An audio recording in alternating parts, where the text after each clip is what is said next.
मुफ्ती अमीन अलरहमान ने इस बात को लिखा है। आप फरमाते हैं कि एक शख्स ने अपने किसी दोस्त से 3000 दिरहम उधार लिए। कहा कि मैं कारोबार करना चाहता हूँ, जैसे मेरा कारोबार चल जाएगा, मेरे पास माल आ जाएगा तो मैं तुम्हें कर्जा लौटा दूंगा।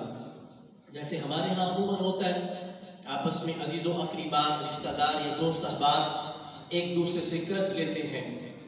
इस बंदे ने कर्ज लिया, कारोबार शुरू किया, लेकिन इसका कारोबार चल न सका। इसको कारोबार में खसारा हो गया, नुकसान हो गया, कारोबार खत्म हो गया। जो एक मुद्दत तय थी वो पूरी हुई, बंदा आ गया, कहा जी मेरा कर्जा वापस करो। ये कहने लगा कि मैंने तुम्हारे पैसों से कारोबार किया, कारोबार में मुझे नुकसान हो गया, अब मेरे पल्ले कोई पैसे नहीं, मैं इस हालत में नहीं कि तुम्हारा कर्जा वापस कर सकूं। उस बंदे ने कहा कि मैंने जो मुद्दत तय की थी उसके मुताबिक आया हूं, अगर नहीं कर्जा दोगे तो काजी की अदालत में बुलाऊंगा। जाकर काजी की अदालत में मुकदमा दायर किया, कहा कि हुजूर फलां बंदे ने मुझसे कर्जा लिया, अब वापस करने की मुद्दत आई तो वापस नहीं कर रहा। काजी साहब ने अपनी अदालत में बुला लिया। जब वो बंदा आया तो पूछा क्या तुमने इससे कर्ज लिया? मान लिया, कहा कर्ज लिया। कहा मुद्दत पूरी हो गई? आप पूरी हो गई। कहा वापस करो? कहने लगा इस हालत में नहीं।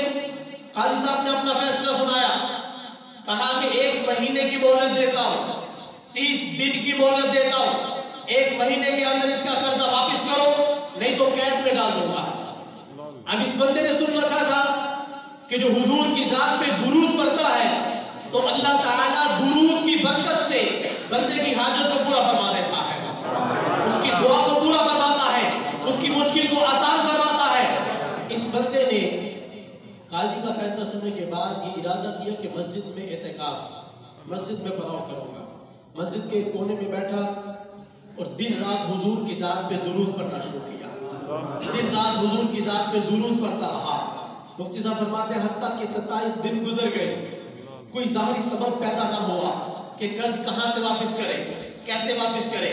कहते जब ये 27वें दिन सोया तो किसी को ख्वाब में सुन रहा था कि तुम अपने वजीर के पास जाओ कि जिसका नाम अली बिन ईसा है, उसे जाकर अपनी ये मुश्किल बताओ, अपनी परेशानी बताओ, वो तुम्हारा कर्जा अदा कर देगा।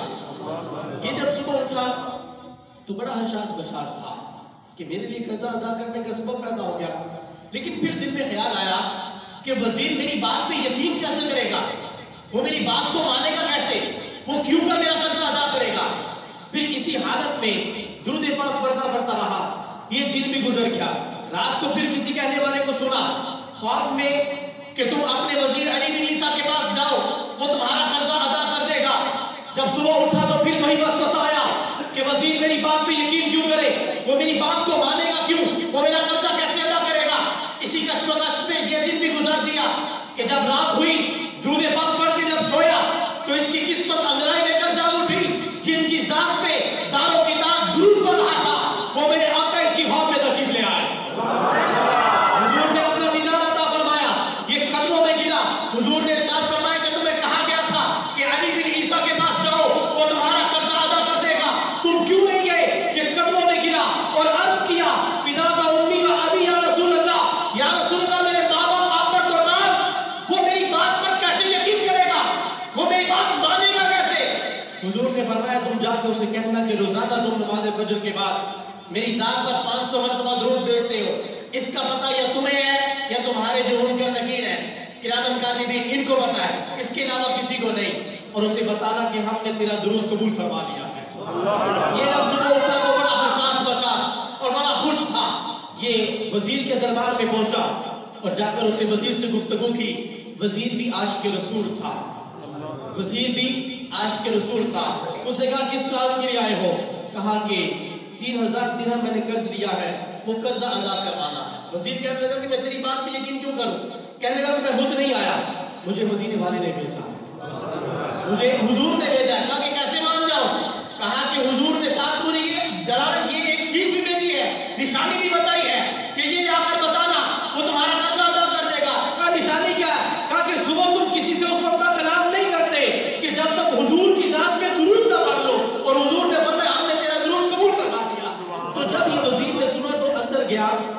9,000 درہم لے کر آیا. کتنے؟ 9,000 درہم. اس کا قرضہ کتنا تھا؟ 3,000 درہم کا. 9,000 درہم لے کر آیا تو وزیر کہنے لگا کہ یہ 3,000 درہم قرضہ پر لوٹا دو جس کا دینا ہے، اور 3,000 درہم سے دوبارہ کاروبار کرو، اور 3,000 درہم میری طرف سے اپنے بیوی بچوں پہ خرچ کر لینا. اب یہ بندہ 9,000 درہم لے کر قاضی کی عدالت میں پہنچا. وقت بھی پورا ہو چکا تھا، 1 مہینہ کی مدت جو تھی وہ پوری ہو چکی تھی. قاضی کی عدالت میں آیا اور آ کر وہ اپنا قرضہ لوٹانے کا معاملہ جو تھا وہ کیا. قاضی کہنے لگا 1 مہینہ پہلے تم کہتے تھے کہ میرے پاس کچھ نہیں، میری حالت بڑی غربت والی ہے. اب 1 مہینے میں تم 3,000 درہم لائے کہاں سے؟ یہ تمہارے پاس مال آیا کہاں سے؟ اب یہ جو قاضی ہے یہ بھی عاشق رسول ہے. قاضی کیا ہے؟ یہ بھی عاشق رسول ہے. قاضی کو جب اس نے سارا معاملہ سنایا کہ میں نے یوں درود پڑھا، یوں حضور نے بشارت دی، یوں وزیر نے مجھے یہ 1 درہم عطا فرمائے، تو قاضی اپنی نشست سے اٹھا، اپنی جگہ سے اٹھا، اندر گیا اور جا کر 3,000 درہم لے کر آیا.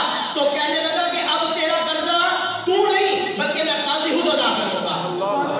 اب جو بندہ جس کا قرضہ دینا تھا وہ بھی وہاں پہ موجود تھا، وہ بھی عاشق رسول تھا.